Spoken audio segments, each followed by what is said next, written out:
Esta parte, utilizar a oração eucarística para a missa com crianças, a segunda. Temos disponíveis no missal 3 orações eucarísticas para a missa com crianças. Mas atenção, podemos utilizar qualquer uma das outras, porque, como já disse, não há uma diferença essencial. É mais uma questão de linguagem e de uma maior abertura à participação dos pequenitos, para que eles possam seguir esta oração sem se aborrecer tanto, digamos assim. E então a primeira parte é a ação de graças. Digo ali o prefácio e não só. Nós, quando abrimos um livro, se calhar vamos ver o prefácio, pensamos, o prefácio é antes de começar a obra. Um autor, convidamos um escritor que está a lançar-se, convida um autor famoso para lhe fazer o prefácio, para a boleia do nome do prefaciador, enfim, se projetar um bocadinho, não é? Isso acontece. Não é que seja censurável, acontece. Mas então, o prefácio não faz parte da obra. É uma coisa que vem antes. Mas aqui não. O prefácio é parte essencial da oração eucarística. Chamamos-lhe prefácio porque é uma oração dita diante da comunidade, perante a comunidade. É um prefácio que não é de pré, um P, um R e um E, que quer dizer antes, mas de pré, que é um P, um R, um A e um E. O ditongo latino prae, que quer dizer diante de. E não vem do verbo fazer, facere, uma coisa que se faz antes, mas do verbo latino fari, que quer dizer falar, proclamar. É uma proclamação solene diante da comunidade. Chama-se prefácio, mas não é uma coisa que fica de fora. É parte integrante da oração eucarística. Senão, algumas até perderiam esta dimensão do louvor, da gratidão, da ação de graças, da glorificação. E, portanto, aquela parte da oração que vai do diálogo inicial, o Senhor esteja convosco, corações ao alto, demos graças ao Senhor nosso Deus, até à aclamação, Santo, Santo, Santo. Esta parte chamamos-lhe o prefácio da missa. Mas neste sentido que eu disse. E temos muitos prefácios. Salvo erro, no nosso missal atual português temos 114. Quer dizer que há uma possibilidade muito grande de variar as motivações pelas quais é nosso dever, é nossa salvação, dar graças ao Senhor. Uns mais adequados à quaresma, outros mais adequados ao tempo pascal, outros mais adequados aos domingos do tempo comum, uns para a celebração do matrimónio, 3, outros para a celebração, sei lá, das ordenações, outros, conforme as circunstâncias, temos 114. Entre esses estão incluídas as partes correspondentes destas 3 orações eucarísticas da missa com crianças. Mas a ação de graças não está só nessa primeira parte, porque terminada a aclamação, Santo, Santo, Santo, Senhor Deus do Universo, a atitude do louvor, da glorificação, continua. Vede, por exemplo, a oração eucarística 4. Logo a seguir, Pai Santo, nós vos damos graças porque sois grande e tudo criastes com sabedoria e amor. Fizestes o homem à vossa imagem e lhe confiastes o universo para que, servindo-vos unicamente a vós, seu Criador, dominasse sobre todas as criaturas.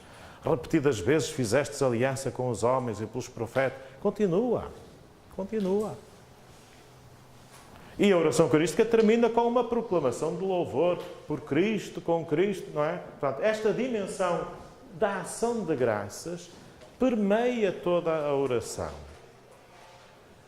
Está expressa de uma forma mais forte, mais formal, neste início. Então, vejamos como é que reza o prefácio, entre aspas, desta oração eucarística segunda da missa com crianças.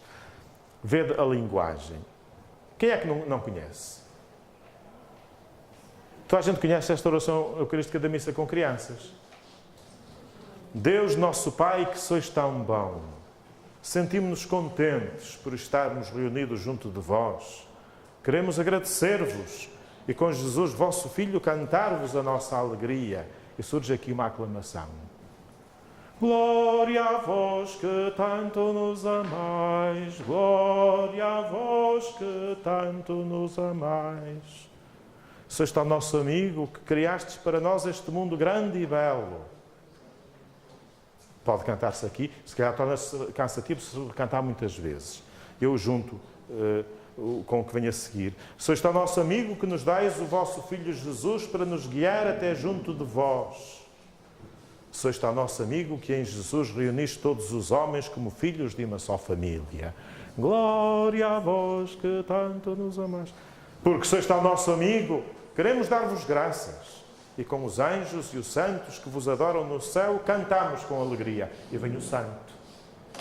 Esta aclamação é a primeira parte da oração eucarística. É o santo que está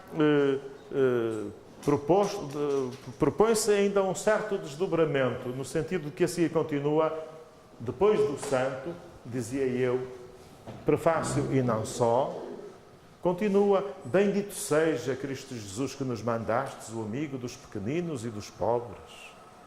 Ele veio para nos mostrar como podemos amar-vos e como podemos amar-nos uns aos outros. Ele veio para tirar do coração dos homens toda a maldade que não nos deixa ser amigos, que não nos deixa ser felizes. Ele prometeu que o Espírito Santo estaria connosco todos os dias para podermos viver da vossa vida. E pode cantar-se aqui, bendito que vem, retomar do santo. É uma espécie de prolongamento desta atitude. Bendito que vem em nome do Senhor Hosana nas alturas. Ou então, uma outra aclamação alternativa, bendito aquele que nos enviastes, glória a Deus nosso Senhor. E depois segue-se então a terceira parte. Portanto, o santo é toda a Assembleia que toma consciência de que está unida aos coros dos anjos. É uma Assembleia cósmica e escatológica, para além das fronteiras do céu e da terra, não é? E dos limites geográficos. É uma Assembleia em que estamos unidos a todas. Então os orientais, os ortodoxos é que gostam de sublinhar as várias categorias das hierarquias celestes. E segue-se então a epiclese, a primeira parte da epiclese, a invocação do Espírito Santo. Deus nosso Pai, nós vos pedimos, enviai o vosso Espírito Santo para que este pão e este vinho se convertam no corpo e sangue de Jesus nosso Senhor.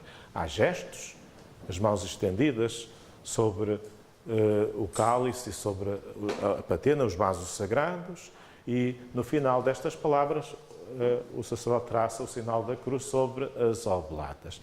Esta é a primeira parte da epiclese, a epiclese A. Mas na oração há outro momento de epiclese, já depois da narração da ceia, das palavras de Jesus, o sacerdote diz assim: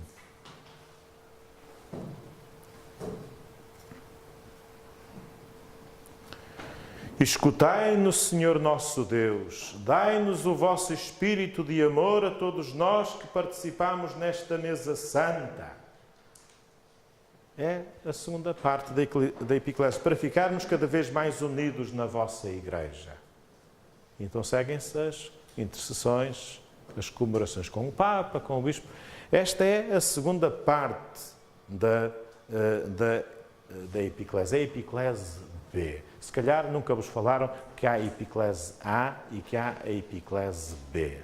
Em todas as orações eucarísticas, depois da narração, nas que nós temos, depois da narração da instituição, celebrando agora, Senhor, o memorial da nossa redenção, nós vos oferecemos, humildemente vos suplicamos que, pelo Espírito Santo, sejamos reunidos num só corpo. O Espírito Santo faça de nós uma oferenda permanente, a fim de alcançarmos a herança eterna em companhia dos vossos eleitos. Esta segunda parte. É que a epiclese quer dizer a invocação. Pede-se ao Pai que envie o Espírito sobre a Igreja e sobre os dons. Sobre os dons e sobre a comunidade que os apresenta e que os oferece. Para quê? O que é que sabe fazer o Espírito Santo? O Espírito Santo sabe fazer muitas coisas, mas é um artista inultrapassável numa obra. A obra inultrapassável do Espírito Santo é o corpo de Cristo. É o Espírito Santo que dá a Maria essa capacidade de gerar nas suas entranhas o corpo de Cristo. E é o Espírito Santo que faz do pão e do vinho o corpo de Cristo. Para quê? Para nós ficarmos ali de olhos esbugalhados, milagre, milagre, adoremos o Senhor que está presente no altar. É para isso que Jesus se torna presente na Eucaristia, para nós ficarmos ali na admiração. Não é para isso. Embora, naturalmente, nós ficamos admirados, e é caso para esbugalhar os olhos. Mas não é para isso que Ele fica presente. A presença de Cristo é para fazer de nós o seu corpo. E por isso tem de intervir o Espírito, para que Ele faça de nós, pela participação no corpo e no sangue de Cristo, um só corpo e um só Espírito. E por isso, nós também temos que ser transformados. Nós também temos que ser transubstanciados. E ao comungar, nós transformamos-nos também. Há um texto de Santo Agostinho, das Confissões, em que Jesus, numa experiência de tipo místico, lhe diz: eu sou o pão dos fortes. Cresce e comer-me-ás. Não serás tu a transformar-me em ti, como fazes com o alimento do teu corpo, mas tu é que serás transformado em mim. Santo Agostinho, nas Confissões. Estou a citar de memória, mas é isto. Tu é que serás transformado em mim. É a segunda epiclese. Para que nós, pela participação no corpo de Cristo e no seu sangue, sejamos o corpo de Cristo. E é essa a finalidade da Eucaristia. A Eucaristia existe para fazer a Igreja. Como diz aquele livro que há bocado aqui. A Eucaristia é para isso, é para fazer a Igreja. Não é para nós ficarmos ali de cócoras a adorar o Senhor. A Eucaristia não é primariamente para a adoração. A Eucaristia é primariamente para a comunhão. Para fazer de nós o corpo de Cristo. Agora, é evidente que nós temos que reconhecer o Senhor presente realmente, para fazer de nós membros do seu corpo. E esse reconhecimento suscitou desde a origem e suscita na comunidade dos crentes sentimentos de gratidão, ímpetos de louvor, de glorificação, adoração e tudo isso. Tudo isso tem a razão de ser. A presença eucarística do Senhor é motivo para a adoração. E de vez em quando convidar os pequeninos a passar diante do sacrário para dizer: ó Jesus, que bom estás aqui conosco, nós queremos ser cada vez mais teus amigos, havemos de te visitar muitas vezes. As crianças são sensíveis a isto. No dia das 24 horas para o Senhor, eu este ano, ao contrário do ano passado, quis envolver um bocadinho a catequese. Grupos de crianças do primeiro ano passaram. Não demoraram, não estiveram ali a hora, mas passaram. Se calhar foi a primeira vez na experiência daquelas crianças este sentido da presença que suscita o reconhecimento, o louvor e a adoração. Sim, precisamos de trabalhar esse aspecto da Eucaristia. Mas a Eucaristia é essencialmente para a comunhão, para fazer de nós o corpo de Cristo. Por isso, a epiclese é muito importante. O Espírito Santo dá-nos Cristo, o corpo de Cristo. Nos dons transformados. E mediante os dons comungados, nas pessoas transformadas. No corpo de Cristo. Por isso temos de olhar para estes textos. Aqui eu diria que é das partes menos ricas desta oração eucarística. Deus nosso Pai, nós pedimos e enviai o nosso Espírito Santo para que este pão e este vinho se convertam. Esta parte é muito expressa. Mas depois a outra parte, dai-nos o vosso espírito de amor a todos nós que participamos nesta mesa santa, para ficarmos cada vez mais unidos na vossa Igreja. Já agora, como é que diz a oração eucarística terceira da missa com crianças, segunda parte da Epiclese? Pai Santo, vamos receber nesta mesa o corpo e o sangue de Cristo que nos dais na alegria do Espírito Santo. Fazer que esta comunhão nos torne cada vez mais vossos amigos e amigos de todos. Esta é a Epiclese de comunhão, a Epiclese B. Portanto, a Epiclese tem um aspecto que é consagração dos dons, o aspecto A, e tem um aspecto que é a transformação dos comungantes, a Epiclese B. Atualmente, nos nossos textos, esta Epiclese está desdobrada em dois momentos. Um, antes da narração da instituição. Outro, depois. Mas se nós lermos as anáforas, as orações eucarísticas, por exemplo, da Igreja Ortodoxa ou da Igreja Copta, esta anáfora é o mesmo texto, é só no momento. E dizem tudo. Dizem ambos os aspectos. Nós é que somos mais lógicos, não é? Este espírito romano, metódico e arrumado, não é? Tem as suas vantagens. Eu gosto muito de ser romano neste ponto, não é? Pronto. Mas neste ponto acaba por não aparecer tão clara a unidade da Epiclese nos seus dois aspectos. Depois temos naturalmente a narração da instituição e a consagração. Direi que é o momento culminante da missa, mas eu não queria que separássemos a narração da instituição da Epiclese, porque seria separar o Filho do Espírito Santo, e eles estão unidos na Trindade, que é um só Deus, não é? Nós não podemos contrapor. Sabeis que no passado houve uma certa polémica entre os latinos e os gregos. Portanto, a Igreja ligada a Roma, a Igreja Católica Romana, e a chamada Igreja Ortodoxa. Porque a resposta à pergunta o que é que realiza a transformação das espécies, a presença de Cristo no altar, o que é que realiza? Os latinos diziam, são as palavras de Jesus, ditas pelo sacerdote, mas in persona, fazendo as vezes de Cristo. São as palavras. Porque são as palavras do Criador, daquele que disse, faça-se a luz, e assim sucedeu. Façamos o homem à nossa imagem. São palavras divinas. São palavras do Verbo de Deus, palavras eficazes, que realizam aquilo que significam. Não são as palavras do Padre A, B ou C, são palavras de Cristo. E é isso que faz com que o Senhor se torne realmente presente. Então, alguns padres até tinham um certo escrúpulo de não dizer bem as palavras, quase como se fosse magia.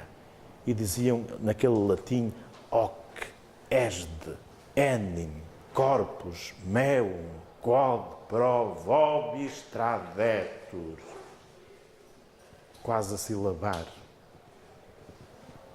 Eu lembro-me disto. Os orientais dizem, não.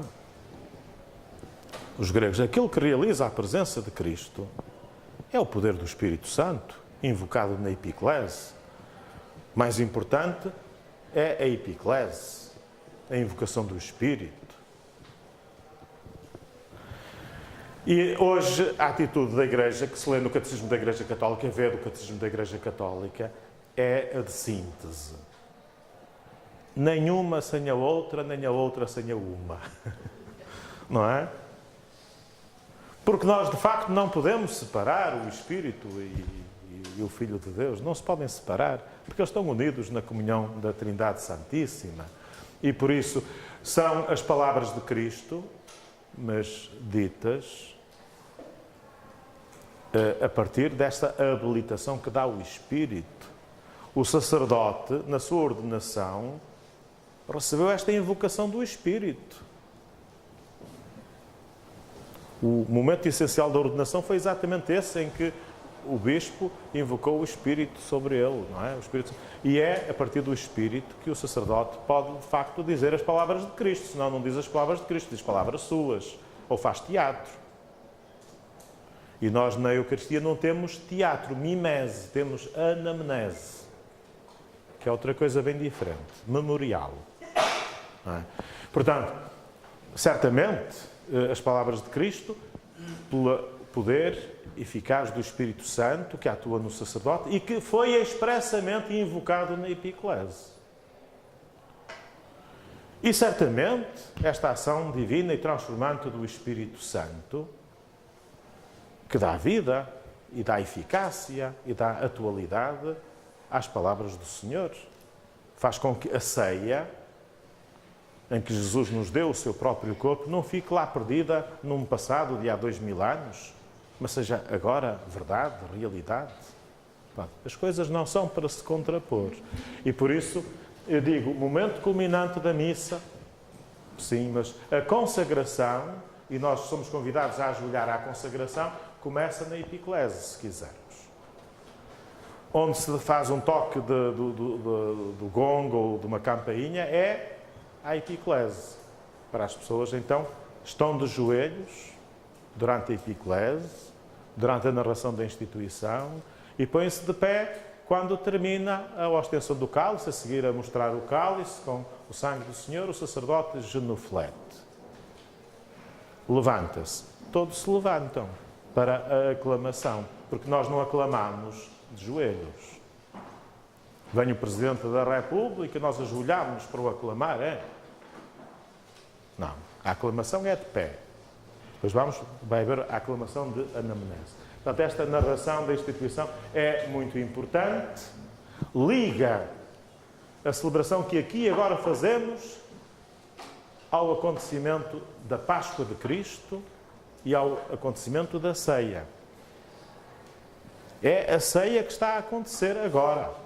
É a Páscoa de Cristo que está agora a renovar-se, a tornar-se presente para nós dela participarmos. Por isso, anunciamos, Senhor, a vossa morte, proclamamos a vossa ressurreição. Não é? Vindo, Senhor Jesus, é a aclamação da anamnese. Já agora, aqui na narração da instituição, está prevista a tal aclamação que eu dizia. Na véspera da sua morte, Jesus deu-nos a maior prova do vosso amor. Quando estava à mesa com os discípulos, tomou o pão, fez uma oração para vos dar graças, depois partiu o pão e deu aos seus discípulos, dizendo: tomai todos e comei, isto é o meu corpo, que será entregue por vós. Mostra ao povo a hóstia consagrada, etc. Entretanto, todos aclamam: Jesus Cristo entregou-se por nós. Jesus Cristo entregou-se. Ou outra melodia qualquer, não é? Em seguida tomou o cálice com vinho, fez de novo uma oração para vos dar graças, depois entregou o cálice aos seus discípulos, dizendo: tomai todos e bebei, e para a remissão dos pecados. Mostra o cálice e todos aclamam: Jesus Cristo. Estas aclamações são muito importantes para ajudar as crianças a viver a oração eucarística. Eu, até ao Cristo Rei, desde o início do ano catequético até ao Cristo Rei, utilizo sempre esta oração eucarística. E depois começo a utilizar outras, porque esta acaba por tornar-se depois mais sujeita a um certo desgaste. Mas, a partir daí, considero que esta iniciação foi feita. Estas aclamações, por exemplo, Jesus Cristo entregou-se por nós, mantenho-as mesmo com as outras orações eucarísticas da chamada missa normal, da missa, depois, da comunidade cristã normal. Há aqui um pormenor, que é o destacar as últimas palavras de Jesus. E disse-lhes ainda: fazei isto em memória de mim. Estas palavras estão destacadas, depois de ter mostrado o cálice. O sacerdote diz: e Jesus, e disse-lhes ainda: fazei isto em memória de mim. É a ordem da instituição eucarística, do memorial, que dá passagem à anamnese.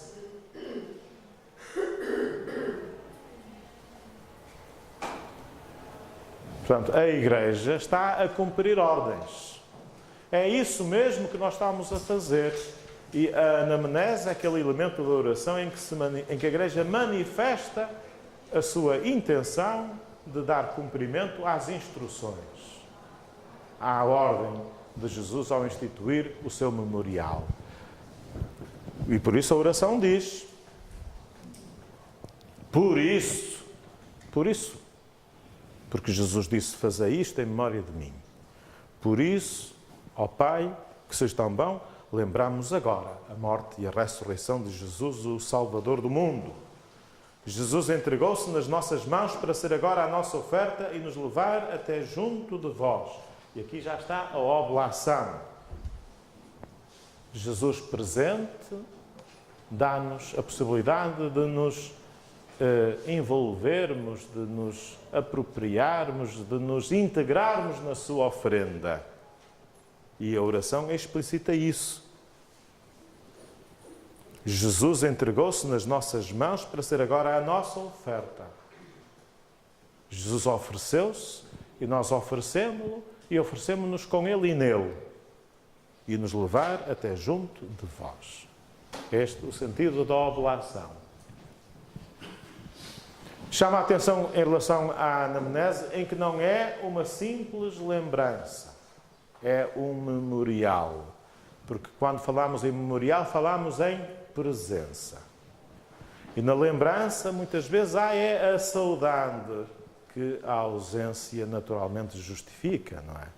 Mas aqui é um memorial, é uma presença real. A obra da redenção, o amor expresso por Cristo na sua Páscoa, na sua cruz, não é do passado, é de agora. Os israelitas, ao comerem a ceia pascal, dizem isso. Não foi aos nossos antepassados que o Santo libertou do Egito. Foi a nós. Cada geração é liberta da tirania do faraó para viver a liberdade e na liberdade viver na aliança.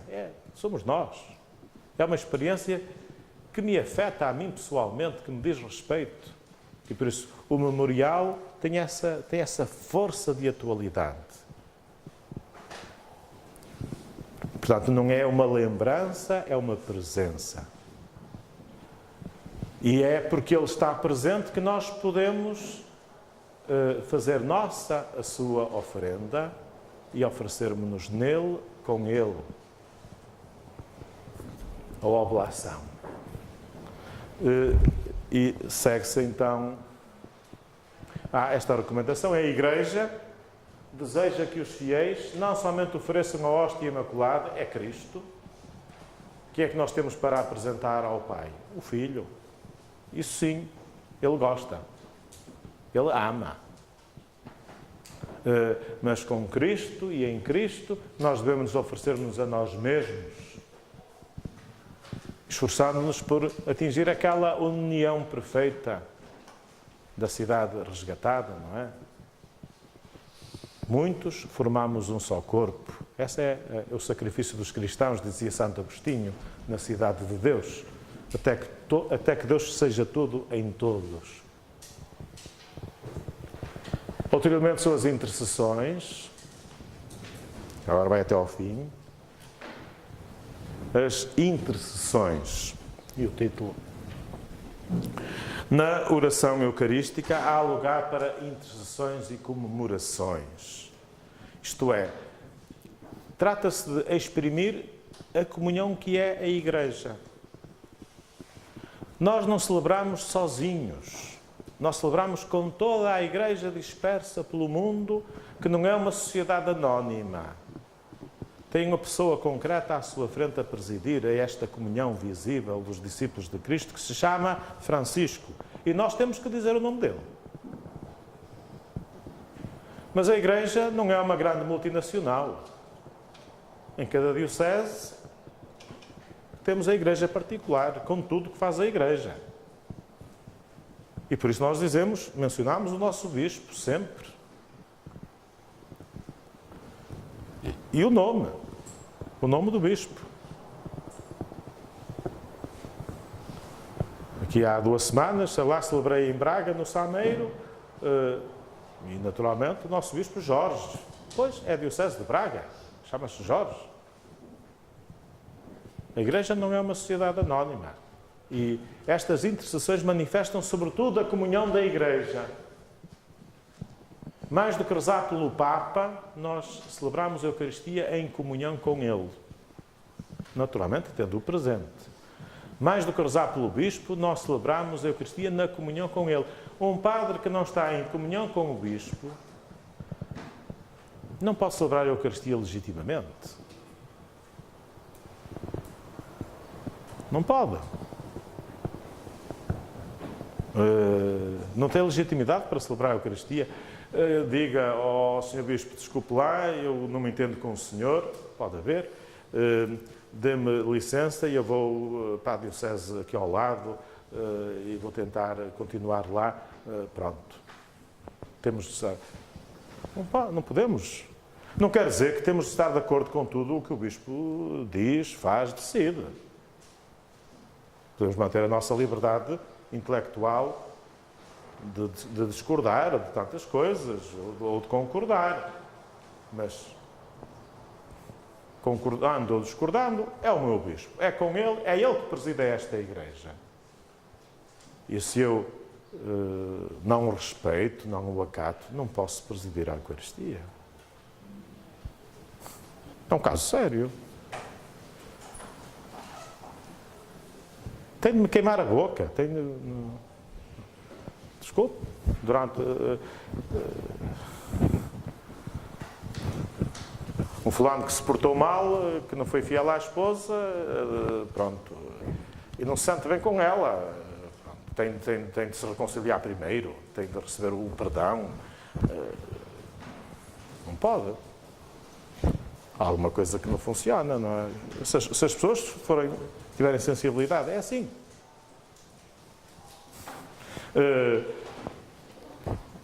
Aqui há uns anos muito grandes, na nossa diocese, houve um problema sério, na diocese de Porto. O bispo da diocese chamava-se António e foi impedido de regressar a Portugal e, portanto, esteve praticamente 10 anos impedido de regressar a Portugal. E então a Santa Sé viu-se na necessidade de nomear para a Diocese de Porto um administrador apostólico. Mas não um administrador apostólico com a sé vaga. Por exemplo, o Dom Manuel Clemente, quando foi nomeado para Lisboa, foi nomeado administrador apostólico do Porto. E depois, quando ele foi para Lisboa, foi nomeado administrador apostólico do Porto, o Dom Pio. Mas eram administradores apostólicos de uma sé vaga. Porque a partir do momento em que o Bispo do Porto foi transferido para outra diocese, a sé ficou vazia. Em latim, sede vacante. Na altura, o administrador apostólico, Dom Florentino, um homem de grande iniciativa pastoral, foi nomeado administrador apostólico sede plena. Administrador apostólico de uma sé que tenha ocupante. Ou quer dizer, sede é plena. Tem ocupante. Não se pode sentar nela porque não o deixam entrar no país, mas a cadeira tem dono. Tem titular. Pronto, então, se calhar também por razões políticas, porque a política mistura-se com a religião, havia, naturalmente, aqueles que entendiam que deviam dizer na oração, no cânon, o nome do administrador apostólico. Florentino. E outros que entendiam que não, o Bispo da Diocese continua a ser o António, está lá fora, não o deixam entrar, mas ele é que é o Bispo da Diocese, portanto, diziam António. E foi feita uma consulta, sabemos que foi feita porque, entretanto, essa documentação está publicada, à Santa Sé, a perguntar que nome é que se devia dizer. E a resposta foi que, naturalmente, o Bispo da Diocese continuava a ser o António, e, portanto, era António. Essa resposta foi ignorada. Só há poucos anos é que eu tive conhecimento dela, e o que seguia era, não se diz nada.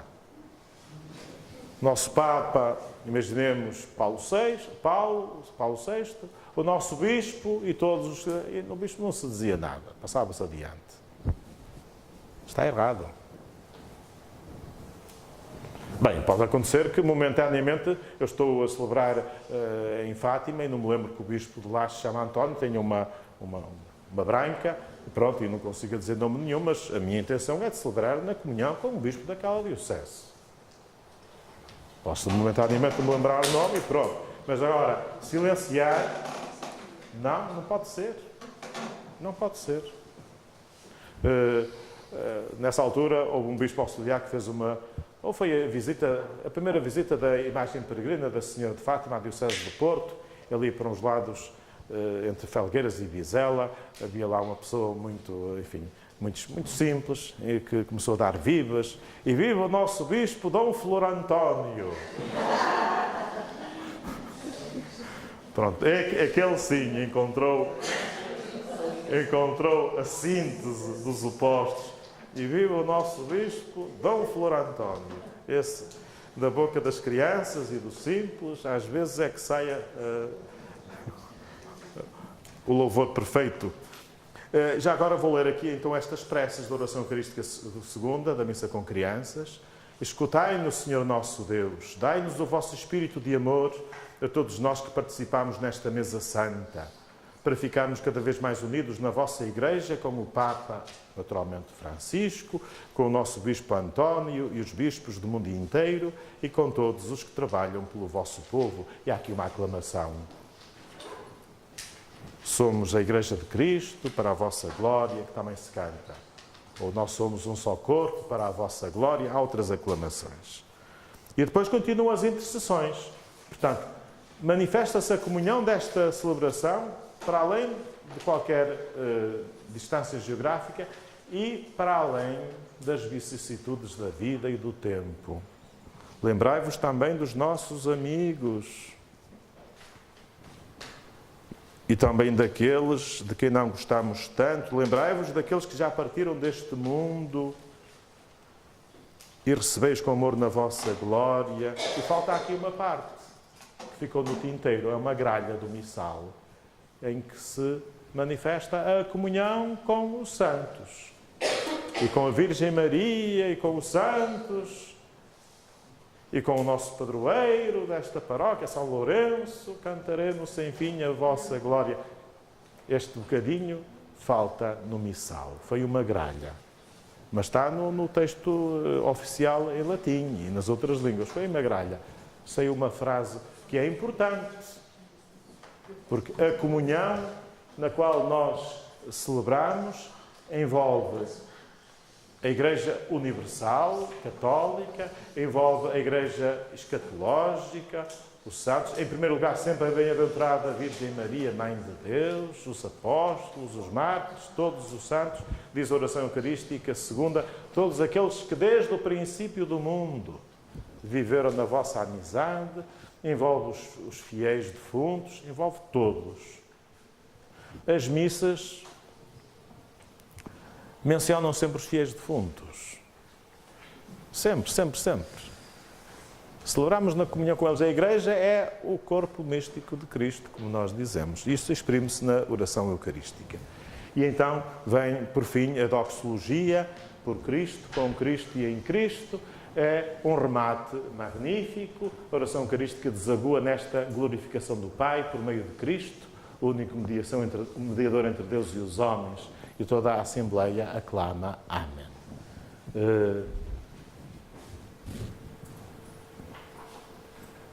Por sua natureza, a oração eucarística naturalmente é uma oração presidencial, só o sacerdote a diz, mas o sacerdote não está isolado. Toda a comunidade está implicada, envolvida. Em que momentos é que participa a comunidade? O que está previsto normalmente, não digo nas missas com crianças, nas celebrações normais. No início, não começa a oração eucarística sem licença. Demos graças ao Senhor nosso Deus.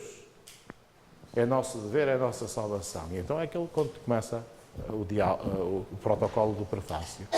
Na aclamação, na grande aclamação escatológica, Santo, Santo, Santo, Senhor Deus do Universo, etc., que encontramos no livro de Isaías, que encontramos no Apocalipse, na tradição cristã antiga. Depois, na aclamação de anamnese, mistério da fé, anunciamos, Senhor, a vossa morte, com mais duas variantes, e na doxologia final, portanto, no princípio, a meio, mais adiante e no fim, a comunidade participa. Inclusive, a oração eucarística primeiro, o cânon romano, prevê outras participações, outras da comunidade ao longo da celebração, facultativamente.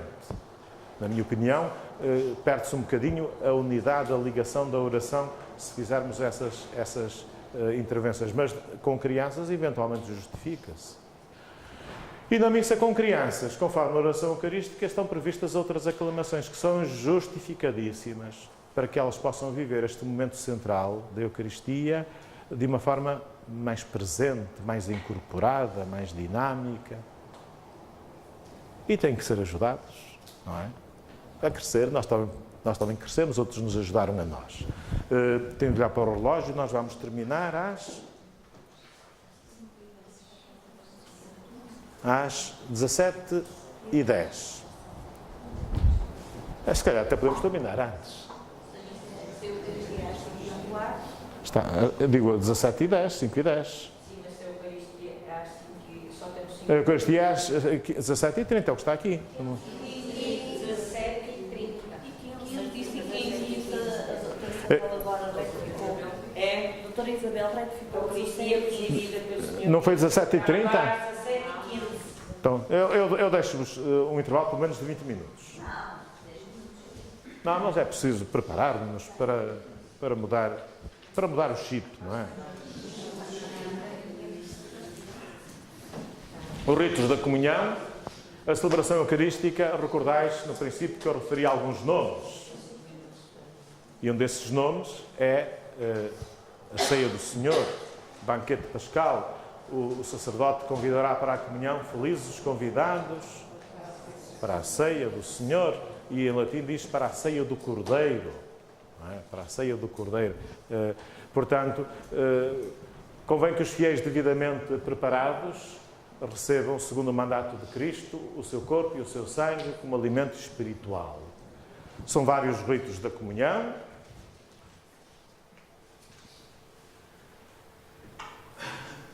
Começa com o Pai Nosso, a oração dominical,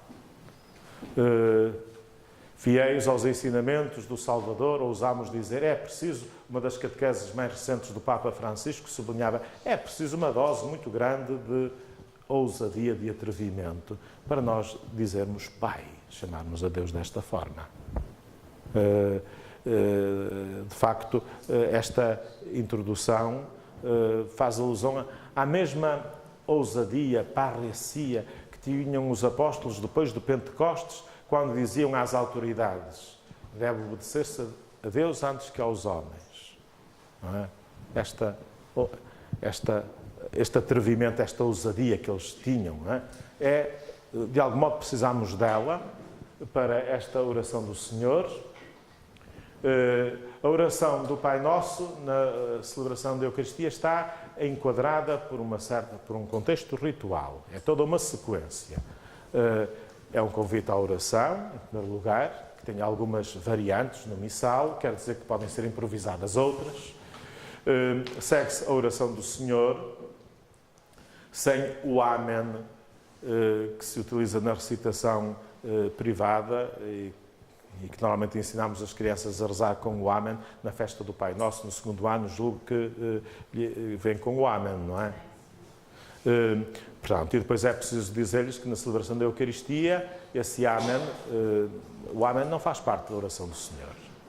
Porque na celebração da Eucaristia, a última súplica vai ser desenvolvida por aquilo que chamamos ali embolismo. É uma paráfrase. O embolismo é uma paráfrase, uma glosa da última petição. Então, podemos dizer uma glosa. Na poesia tradicional portuguesa dava-se o mote e depois fazia-se a glosa. Portanto, essa última petição, livrai-nos do mal, é objeto de uma glosa, de uma paráfrase, que termina com uma doxologia. Vosso é o reino, uma aclamação.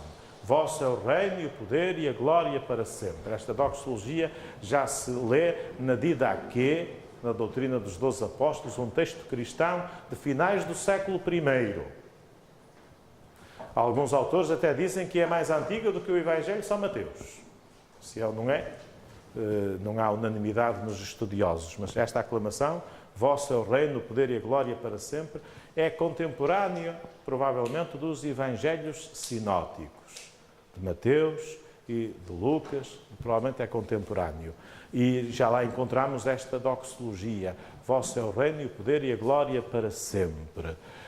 E por isso é toda esta unidade que faz, constitui o primeiro elemento dos ritos de preparação para a comunhão, que é como quem diz, antes de receber o sacramento do corpo e do sangue de Cristo, nós comungamos na sua própria oração. A oração dos filhos de Deus. Nem sempre este elemento esteve neste lugar. Foi São Gregório Magno, um grande Papa da Igreja, que colocou a oração do Pai Nosso neste lugar da celebração.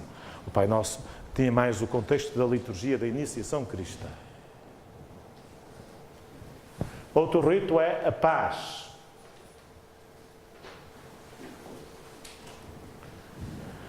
Jesus ressuscitado, na tarde daquele primeiro dia da ressurreição, quando aparece no meio dos discípulos, saúda-os repetidamente: a paz esteja convosco, não é? E diremos que na comunhão se vai reatualizar este encontro com o ressuscitado. Este rito da paz nem sempre aparece neste momento nas várias liturgias cristãs. Por exemplo, a liturgia antiga hispânica, também chamada moçárabe, coloca este rito da paz a seguir, vamos dizer, à oração universal. Depois da oração universal, em algumas tradições aparecia aí o Pai Nosso e a paz. Nós colocamos o rito da paz, nós os romanos, na preparação para a comunhão, acabamos por lhe dar uma interpretação diferente. Vós sabeis que a colocação das palavras na frase modifica um bocadinho o seu sentido. Faz parte da sintaxe, não é? Nós dizermos aquele fulano é um homem grande, ou dizer aquele fulano é um grande homem, a mudança das palavras muda o sentido das palavras. E também na sintaxe ritual, a colocação do rito da paz muda um bocadinho a perspectiva com que ele é vivido. Nessa tradição, por exemplo, hispânica, bizantina, que coloca o rito da paz antes da liturgia eucarística, no final da liturgia da palavra, a seguir à oração universal, como que se quer sublinhar aquela palavra de Jesus. Se estiveres para apresentar a tua oferenda diante do altar e aí te lembrares que o teu irmão tem alguma coisa contra ti, vai primeiro reconciliar-te com o teu irmão. Deixai a tua oferta diante do altar, vai primeiro reconciliar-te com o teu irmão e vem depois apresentar a tua oferta. Isto é, sublinha-se, sobretudo, a dimensão de reconciliação, como pressuposto para a participação no sacrifício de Cristo. Se o rito da paz aparece entre os ritos da comunhão, aí já não é tanto o aspecto da reconciliação, é o aspecto da comunhão. Eu, para comungar com Cristo, tenho de estar em comunhão fraterna. Já não se valoriza tanto, diria, o assento penitencial, mas mais o assento da comunhão. A comunhão com Cristo começa por ser comunhão com os membros do corpo de Cristo. E daí esta saudação da paz. Isto é, a reconciliação está pressuposta antes, não é? A montante. Bom, são formas diferentes. O rito romano, de facto, tem esta colocação, mas há propostas, até em Sínodo dos Recentes, no Sínodo recente sobre a Eucaristia, de haver uma eventual deslocação do rito da paz, de acordo com algumas dessas tradições litúrgicas que são da Igreja. Não é? Mas, colocado entre os ritos da comunhão, obriga-nos a termos alguma sobriedade, para não criar um ambiente de dispersão no momento em que nós nos temos que focar neste encontro com o Senhor, que nos vai ser oferecido como alimento da vida. E por isso as normas litúrgicas convidam a que as pessoas não façam deslocações, não saiam dos seus lugares, sejam discretas na saudação que dão àqueles que estão junto de si, portanto, não alonguem demasiado, às vezes, em celebrações, em festas com crianças. Esse é o momento em que há choro, ranho, emoções, em que a mamã e o papá pedem perdão ao menino e à menina. Já está um bocadinho mais passado de moda, não está? Já se faz menos, muito menos. Já se faz menos, muito menos. E o resultado é uma grande confusão.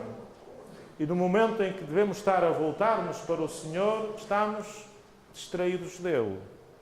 Portanto, é um momento para gerir com delicadeza. Desse ponto de vista, poderia ganhar alguma coisa a celebração com a transferência do rito da paz para o final da oração universal. Mas, como vos digo, eu ainda não sou o Papa e não devo ser o próximo, porque ainda não fui feito cardeal.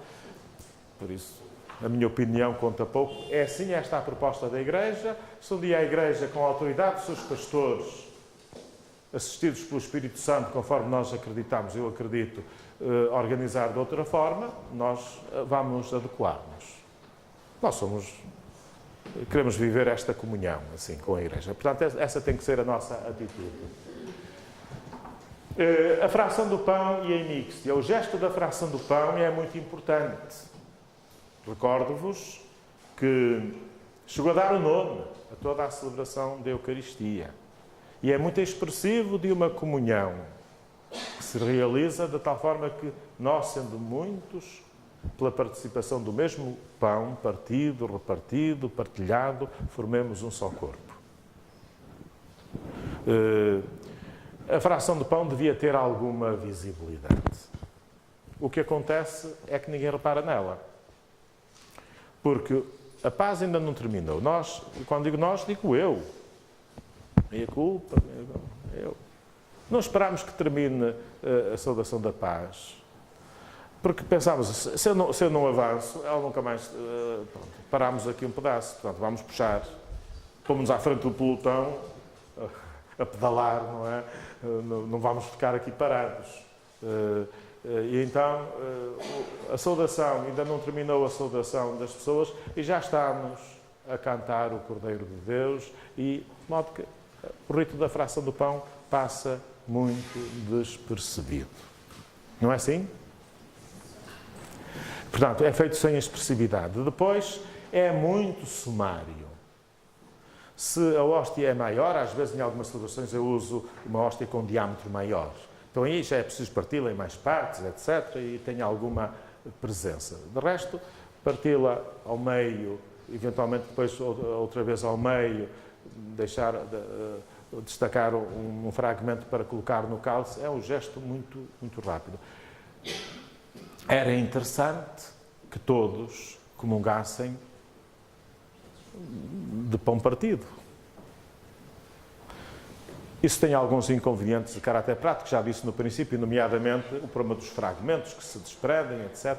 E também o equilíbrio da celebração. A celebração tem que ter um ritmo, tem que ter um tempo. E também por isso nós não podemos alongar indefinidamente a fração para estar a partir hóstias para 400 pessoas comungarem. Não é? Como às vezes...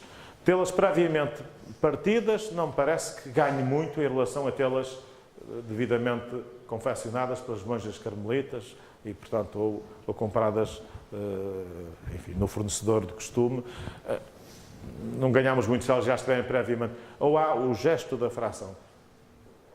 Mas temos de encontrar um ponto de equilíbrio. Penso que ganharíamos alguma coisa se não tivéssemos tanta sofreguidão, se esperássemos que o rito da paz se concluísse, educando as pessoas para serem simples, para serem sóbrias, que esse gesto da comunhão é suficientemente expresso quando damos uma saudação à direita, à esquerda, às pessoas que estão junto de nós. E que eles, por sua vez, vão transmitir ao outro, e ao outro, e ao outro, e assim todos nos saudamos a todos. Essa educação bem feita, terminado o rito da paz, então, ao menos a fração do pão, com o canto que a acompanha, ter esse destaque. Porque, de facto, é um rito demasiado importante para nem se reparar nele, como acontece. A imixtio consiste em destacar um fragmento do pão consagrado que se coloca no cálice. Sobre a origem deste rito há algumas explicações interessantes relacionadas com a história da liturgia na cidade de Roma. Uma dessas explicações é o chamado rito do fermentum. O Papa celebrava numa igreja, mas a cidade de Roma já tinha uma população considerável e nem todos os fiéis da cidade de Roma podiam estar na Eucaristia a que o Papa presidia. E então havia presbíteros noutras igrejas da cidade que também celebravam a Eucaristia. Aliás, perguntaram a São Leão Magno, que foi bispo de Roma no século V, quantas vezes é lícito celebrar a Eucaristia na mesma basílica. E ele repetiu: tantas vezes quantas a basílica se encha.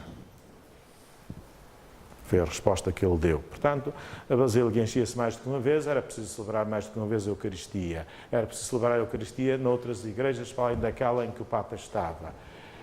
Mas não se queria perder essa ideia da comunhão, que é uma só Eucaristia que faz a Igreja, que a Igreja é uma só, feita pela mesma Eucaristia. Muitas Eucaristias, uma Eucaristia. A que preside o sucessor dos apóstolos, que é o bispo, não é? E os presbíteros na comunhão hierárquica com o bispo. E então, em Roma, criou-se esse rito. No momento da fração, o Papa, o bispo de Roma, partia fragmentos que colocava em saquinhos de linho, que eram entregues a acólitos, que saíam da igreja onde estava o Papa e iam para as igrejas onde estavam os outros padres, para os tituli. E chegando lá, o padre recebia esse fragmento do corpo do Senhor, a que se chamava o fermentum, e metia-o dentro do cálice, para significar que, embora estivesse a celebrar noutro lugar e porventura a outra hora, a Eucaristia que faz a Igreja é uma só. Bonito. Um gesto muito bonito. Isto fazia-se em Roma. Essa será uma das origens deste rito, que, entretanto, depois se difundiu. Os orientais, os bizantinos, também têm este rito e dão-lhe, sobretudo, este sentido que atualmente está na Instrução Geral do Missal Romano. Atualmente está aqui, que é significar a unidade do ressuscitado, não é?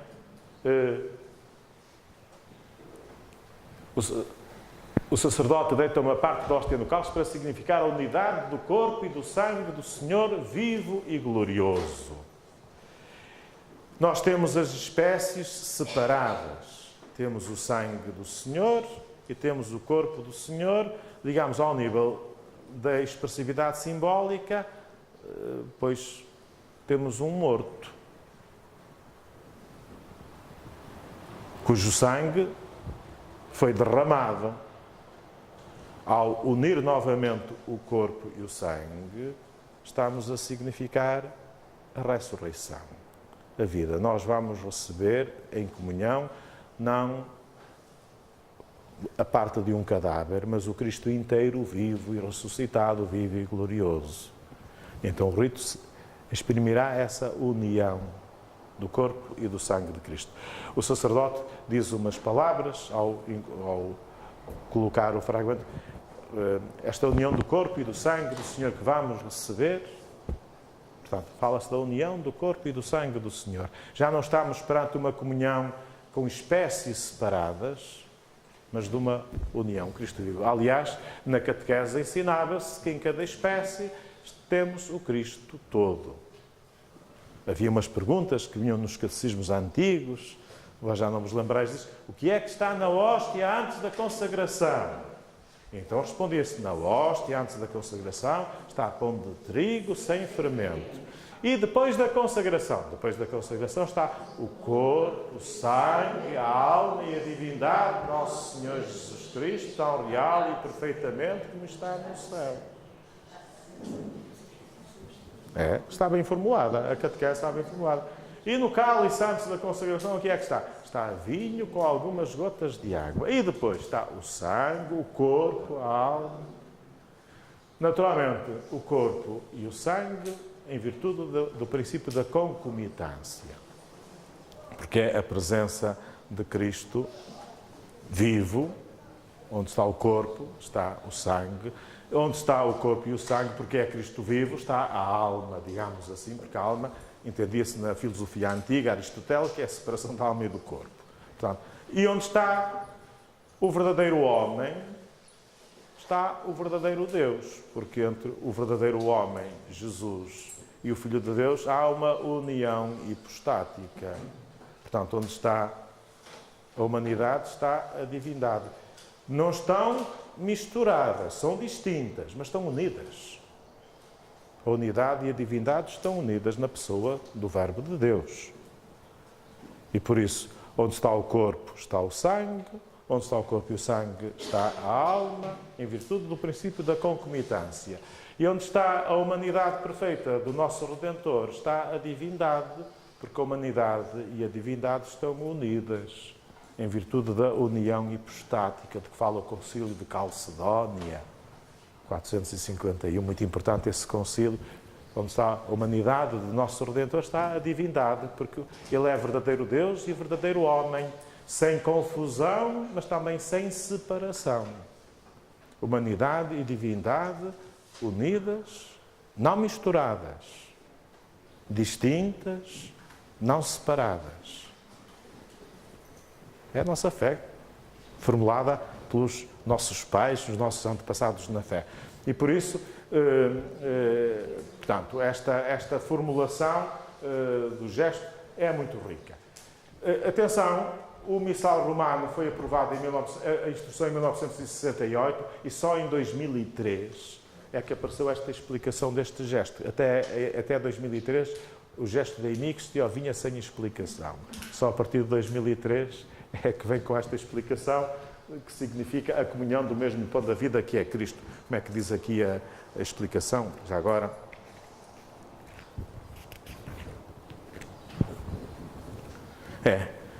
O sacerdote é o número 83, deita uma parte da hóstia no cálice para significar a unidade do corpo e do sangue do Senhor na obra da salvação, isto é, do corpo de Jesus Cristo, vivo e glorioso. Estamos quase a terminar. Durante a fração canta-se essa súplica litânica: Cordeiro de Deus, que tirais o pecado do mundo. Os ritos da comunhão. Os ritos da comunhão começam com a preparação pessoal do sacerdote. O missal quer que ele seja orante, não quer que ele seja só um funcionário, quer que ele também seja um participante, um sujeito que participa de uma forma consciente, devota. Ele tem umas orações, a comunhão do corpo e o sangue de Cristo, não seja para meu juízo e condenação. São orações que ele deve dizer de forma silenciosa. Às vezes o microfone está por perto e capta. Mas são orações que são ditas de forma... São orações pessoais. Os fiéis também se preparam para a comunhão. Podeis inventar as vossas orações. Podeis. Preparar-vos para este encontro com o Senhor.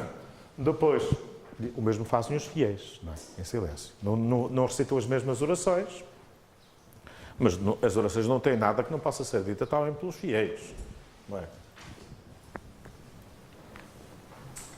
As fitas estão fora do sítio. Onde é que tem aqui o ordinário da missa? Está aqui. Muitos prefácios, como vos tinha dito.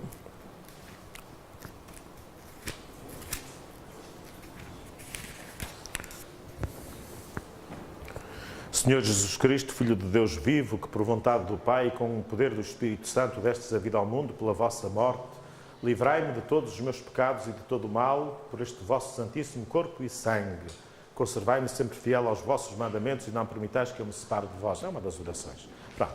Naturalmente, não tens que seguir nenhum esquema rígido, temos liberdade, nós temos estas propostas. Depois segue-se o convidado, felizes os convidados para a ceia do Senhor, eis o Cordeiro de Deus. Chama a atenção para um aspecto, é que a tradução portuguesa, se calhar, tem a justificação, não pode induzir num equívoco. Que só são convidados aqueles que vêm comungar. E que, por algum problema de consciência, eu tive uma desavença, perdi as estribeiras, disse o que não devia, ofendi gravemente alguém e eu não posso ir comungar. Primeiro tenho de fazer as pazes e não vou comungar. Portanto, não fui convidado. Só são convidados aqueles que vão comungar.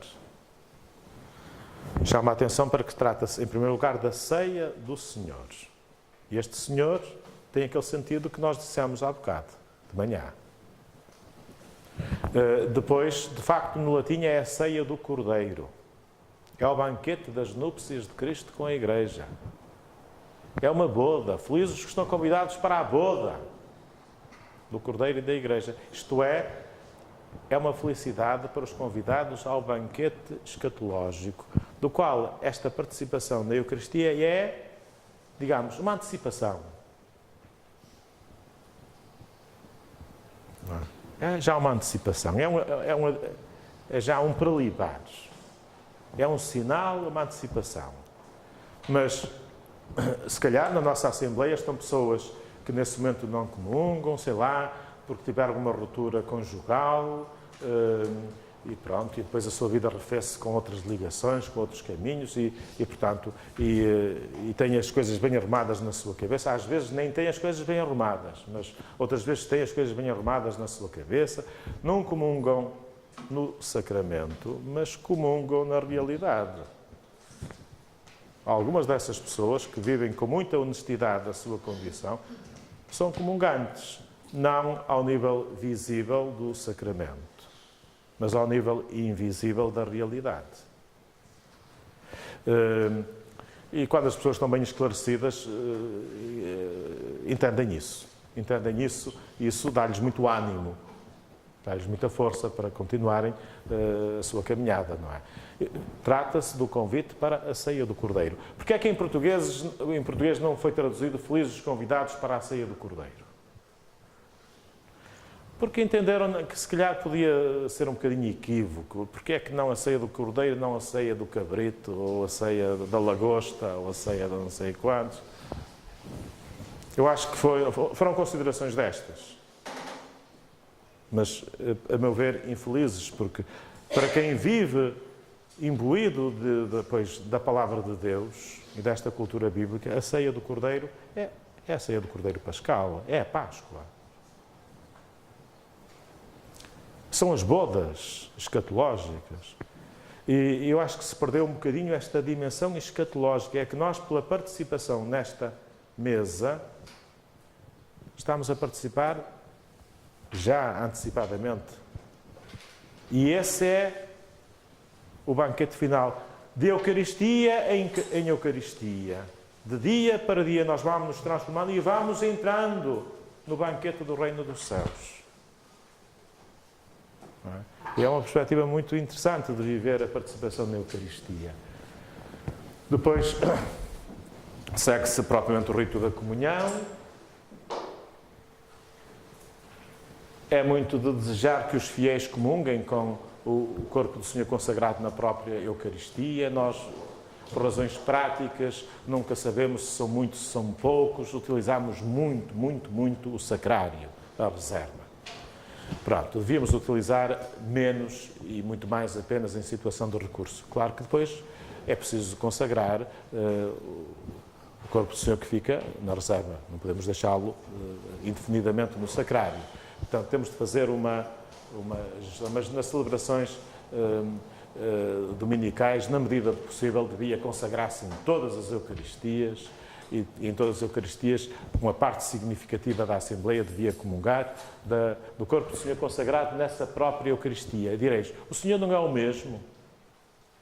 O Senhor é o mesmo, mas a nossa participação no seu sacrifício pascal é diferente. É outra celebração. Nós estivemos a fazer este memorial da Páscoa do Senhor aqui e agora. E, portanto, desse ponto de vista, ajudaria a viver melhor essa dimensão da participação na Páscoa do Senhor. Depois fala-se aqui da comunhão sobre as duas espécies, mas devo dizer que é uma proposta que nós não podemos adiantar para as crianças. Há aqui Del Rey que estamos a dar bebidas alcoólicas aos meninos. Não é? Portanto, não é evidentemente proponível na celebração com as crianças, embora eu já tive 2 casos de meninas celíacas. Não era a situação mais extrema. Na situação mais extrema tem de ter mesmo um cálice delas. Um cálice delas. Porque mesmo o simples contacto da espécie que está no sangue do Senhor pode provocar. Mas a maior parte dos celíacos não são assim nessa situação gravosa.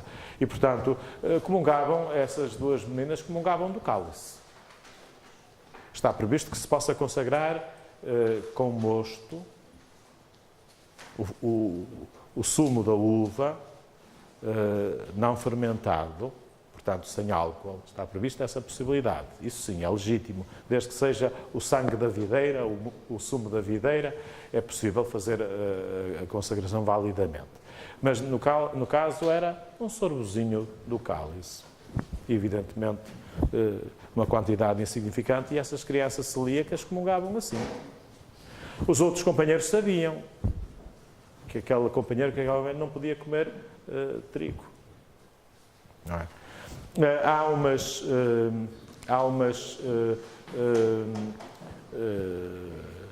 partículas confeccionadas, não é sem glúten, porque se elas forem 100% sem glúten, a consagração não é válida, não existe.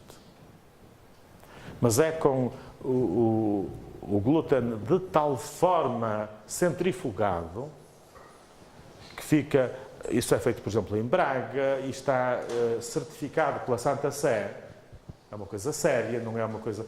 Atenção, nem todos terão essa certificação, mas em Braga há uma situação certificada, faça o favor, que tende de sair, faça o favor. Portanto, é uma coisa séria, mas atenção, não nos vamos enganar. Nos casos mais radicais da doença celíaca, não podem consumir essas partículas, mas são casos muito raros. Muitíssimo raros. Já a celíase nas suas formas comuns não é tão rara como isso. E essas partículas estão conversas. Mas eu resolvi, participavam do cálice. Não houve nunca nenhum problema, funcionou bem essa solução, não procurei outra.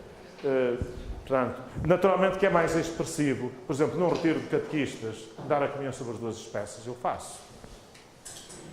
E tem todo o sentido. É mais rico o sinal da participação no banquete do Senhor. Pronto, estamos a terminar. Naturalmente, para receber a comunhão é preciso estar na graça de Deus. A Eucaristia pode ser recebida na boca ou na mão, já sabeis. A opção é dos fiéis. Diga? Estarem juntos e ao meu lado. E às vezes convidam os seus sacerdotes e as catequistas. Vamos lá lanchar antes do Eucaristia. Se calhar era mais interessante, a seguir à Eucaristia, fazer um ágape. Restaurar essa figura do ágape. Se calhar era mais interessante. Eu acho que a educação para que a Eucaristia é a verdadeira refeição, a refeição do Senhor. Eu já tenho dito aos meus catequistas e tenho problemas, porque há muitos que não entendem isso. Já não entendem a linguagem do jejum e, sobretudo, não entendem a Eucaristia como refeição. Portanto, nós não vamos para um banquete saindo de uma mesa para outra, não é? Fazemos essa preparação. E isto não é nada. Este jejum eucarístico é apenas um sinal para nós, ao menos com uma hora de antecedência, nos irmos preparando, do ponto de vista espiritual e corporal, para o encontro com o Senhor. Naturalmente que, por motivos legítimos, justificados, pode prescindir-se deste jejum. O pároco pode dispensar desse jejum, por motivos razoáveis, que os doentes, etc., estão dispensados, mesmo deste mínimo de jejum. Mas sublinhava ali que a comunhão pode ser na boca ou na mão, a decisão, naturalmente, é dos fiéis e não do ministro. Dir-me-eis, é mais higiênico na mão ou na boca? O que é que vos parece? Qual é a forma que é suscetível de transmitir possíveis infecções, contágios mais facilmente? Será na mão ou será na boca?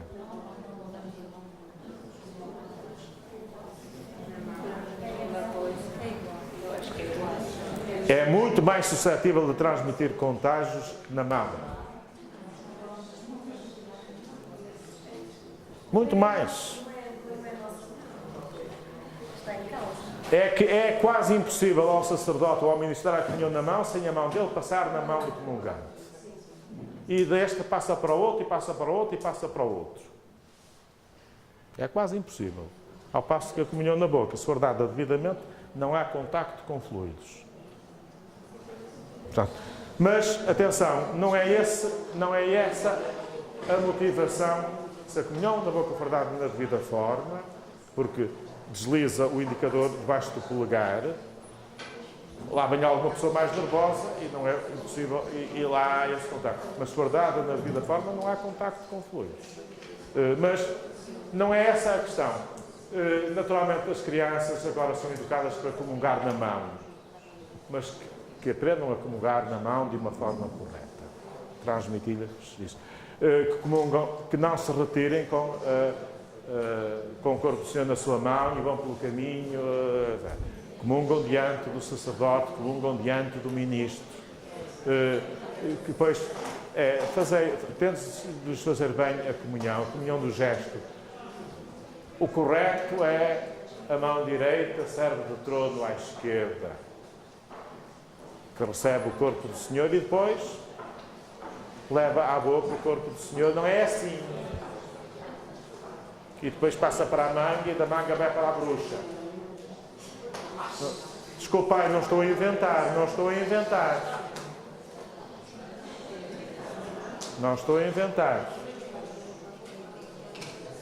Leva-se à boca de uma forma visível. Não são os pequenitos que fazem isso.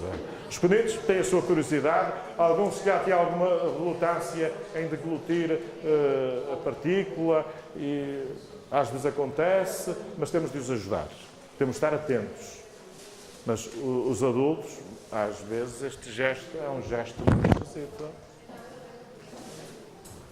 A comunhão leva à boca, entre o polegar e o indicador, leva à boca e retira. Só a seguir é que se retira.